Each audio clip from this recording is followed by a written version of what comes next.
Hi, my name is Mary Bart, and I am chair of a registered charity called Caregiving Matters.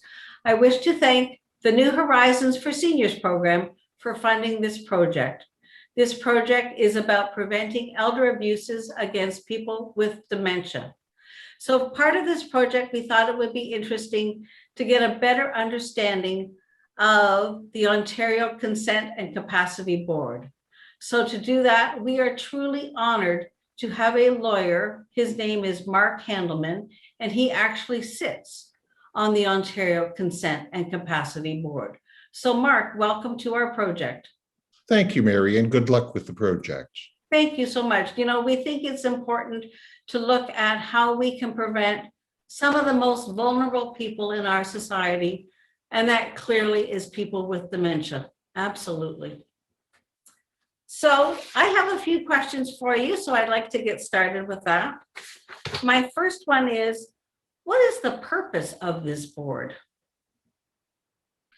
Mary, the board has a couple of different purposes, but in the context we're talking about, it's there to protect some of the rights of people who cannot make their own healthcare decisions.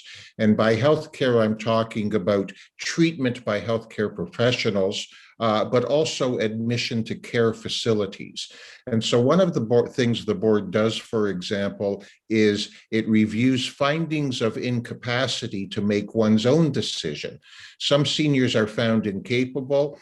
Their children or other people near them in terms of blood relationship end up making their decisions. But now you might have taken the right to make one's own decision away from a person who is actually capable of doing it. Sometimes there are incapable people whose families get into disputes about what the right treatment decision is or whether or not they should go into a nursing home, or if so, which nursing home. And the board conducts hearings to figure out, firstly, who should be the right person to make those decisions for the incapable person. Secondly, on occasion, what the right decision is. It does things like that to protect the rights of people who have lost the ability or may have lost the ability to make their own personal health care and admission decisions.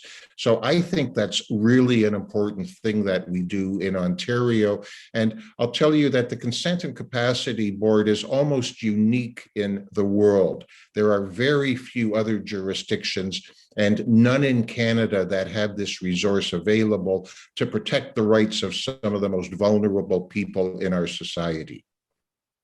Well, that's amazing. And thank you for being part of that board. And, you know, what you must see in your daily life, I hope I never have to see or be a part of. So thank you for that. I find the work fascinating. This is my second term on the board, and in between those two terms, I practiced law extensively in front of it. I think it's a privilege to be there. I think some of the cases are heartbreaking, but at least at the Consent and Capacity Board, those people's rights are being protected and their interests are being adjudicated in a public forum. I think those things are important. absolutely. So thank you for doing what you do. So how are applications actually made to the board?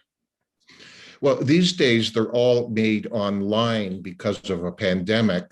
The board otherwise got applications by mail or by fax, but now almost everything comes in by email. And people who think they need to apply to the board can go to the board website and download the forms and then fill them in and email them to the board. And that starts the process. And how much does this cost? Nothing. Oh, that's fantastic. No charge for any applications to the board at all. And almost every single time a hearing involves an incapable person, that person is almost as of right entitled to get legal aid to assist them in finding a lawyer. And there's a specialized group of lawyers across the province who do work in front of the Consent and Capacity Board. So legal aid has a list to which people are referred, and the board has the authority to order legal aid to provide a lawyer for an incapable person appearing in front of it. Well, that's interesting. And that leads to my next question. If I wanted to go in front of the board, and I have capacity, do I need to hire a lawyer to represent my side of the story? Mary, it is a legal process. The board's decisions depend on applying the law, particularly the Healthcare Consent Act, but also previous cases that have been decided by the board and in the courts. So it is a legal process, and therefore we, of course, recommend that people do consult lawyers, but lots of people appear at the board without lawyers. And when that happens, whether it's our board or any other adjudicative tribunal or the courts, judges and adjudicators work hard to be fair to unrepresented people. And the board gets a fair number of cases in which people are not represented, so we're used to having that happen. We do recommend counsel. Well, that's good to know. And how long does this whole process take? A week. Oh, my goodness. A week, Mary, approximately. The board is required by law to start the hearing within 7 days of receiving an application. Oh. That's not 7 business days, that's 7 days. Now, the more complicated matters sometimes are subject to a pre-hearing, which can delay the process by a week or two, and sometimes hearings take more than 1 day, although that's not very common. So basically, from start to finish, this is less than a 2-week process, because the board is also obliged by law to deliver its decision the day after the hearing ends. That's fantastic. I've actually never heard of anything that fast.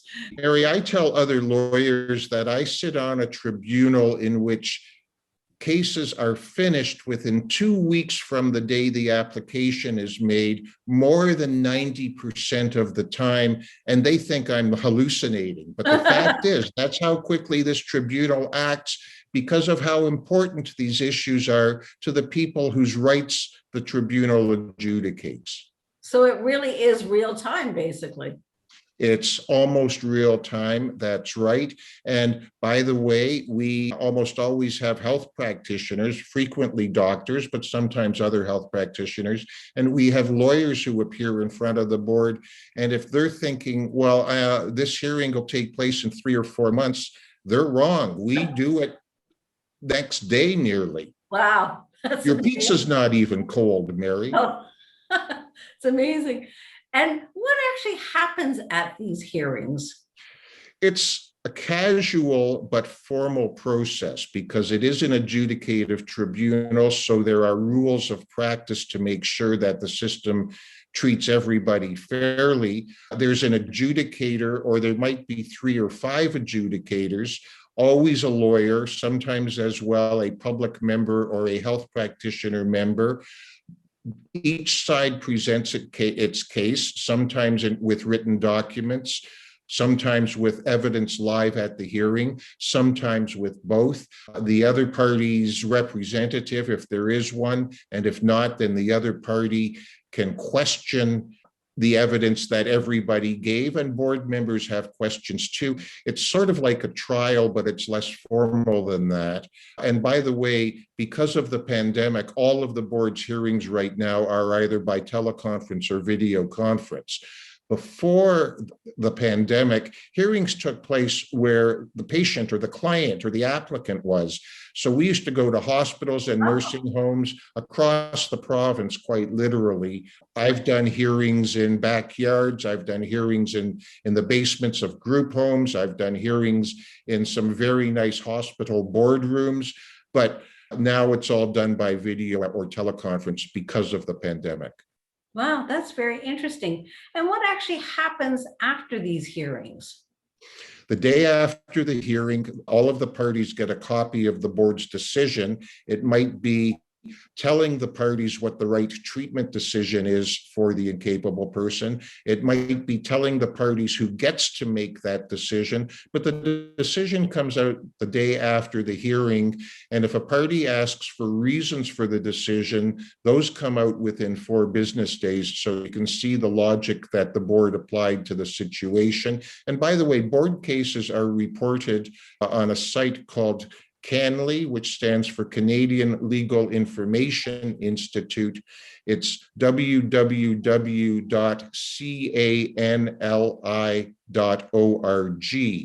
And by the way, a fantastic resource is the board's own website, which is www.ccboard.on.ca. So to go back to answering your question, the day after the hearing, the board renders a decision. There's almost always a healthcare practitioner involved in the hearing. He or she gets a copy of the decision so that he or she knows who the right person is to get consent to treatment, for example, for an incapable person, or what they're supposed to be consenting to. Amazing. And can the decision be appealed? Yes, Mary, there's an appeal as of right to the Superior Court of Ontario and a further right to the Ontario Court of Appeal. Historically, a grand total of 2 cases have gone to the Supreme Court of Canada, one of which related to the board but wasn't a board decision, but the other was a board decision relating to the capacity of an individual, and that's the one case that got to the Supreme Court on appeal from the original decision of the Consent and Capacity Board. Interesting. And through the years of you being on this board, you will have seen a lot of nasty things going on between families. So how can people avoid going in front of you? I mean, what can they do differently so that they don't have to go and learn about the Consent and Capacity Board? First of all, Mary, that is a very good question, because as quick and relatively painless compared to other things as this procedure is, everybody is always better off avoiding litigation, especially when that litigation involves members of your own family being in the middle or on the opposite side of it. So the best answer I can give you is people need to talk about these issues with their family members while they're still capable of having those conversations. One of the heartbreak cases I saw one time was a man who did a power of attorney for personal care, and he had a provision in the nature of what we now call no heroic measures, but he didn't talk to his daughter about that. And so when the doctors said, your father's power of attorney tells you you should consent to us withdrawing life support, this poor woman said, he didn't tell me that. He didn't tell me I should agree to let him die, so I'm not doing it. He had the power of attorney, Mary. He didn't talk to his family about it. He got halfway. The power of attorney for personal care is a document that, first of all, tells people who gets to make the decision should the person who gave the power of attorney become incapable, and secondly, might provide some guidance about what that decision should be. So that's an important document for everybody of any age. It's equally important, though, to have a conversation with your family so they know what your values and beliefs are, so they can ask questions if some come up, so they know who will make the decisions, so they know what your wishes are, so they can respect your wishes. If they don't know, you run the risk of misinterpretation or simply refusal to respect the wishes.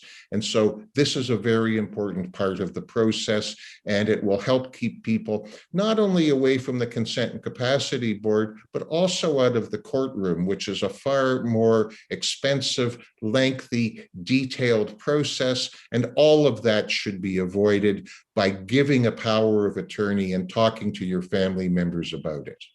And because this project is talking about people with dementia, tell me this, that if I have lost capacity, am I allowed to change my will or redo or start my power of attorney? Am I legally allowed to go down that road? Maybe, Mary, and here's why. First of all, just because a person has been diagnosed with dementia doesn't mean they've lost capacity. You can have the diagnosis and you know what your long-term perspective is going to be. You know what's going to happen over time, but you may still be capable. Secondly, The definition of capacity is specific to the issue being decided. So, for example, you may have lost capacity to make some decisions, but you haven't lost capacity to make other decisions. And just as an aside, by the way, my colleague Kim Whaley wrote a fascinating little book on capacity to marry, because people who have lost almost all other capacity may still have capacity to enter into a legal marriage. You may no longer be able to change your power of attorney. You might not be able to change your will, but you still may have legal capacity to say, I do. Oh, that's scary. That's a whole other topic, I'm sure. That's a whole other huge topic, Huge Mary. topic. Oh my God, that's And amazing. I'm sure you've heard the phrase predatory marriages. Yes. Well, this is the context in which sometimes they happen. Oh, amazing. Well, Mark, I'd like to wrap up by thanking you so much for joining our project, for sharing your wisdom and your kindness to be part of this project. You are truly amazing, and we are lucky to have you as part of this project, but more importantly, Ontario is lucky to have you doing what you do. So thank you so much, Mark. Mary, the privilege is mine, but I will say Ontario is lucky to have the Consent and Capacity Board to help vulnerable people, to protect them, and to resolve these issues so quickly. Amazing. So true. Thank you so much, Mark. Thank you, Mary.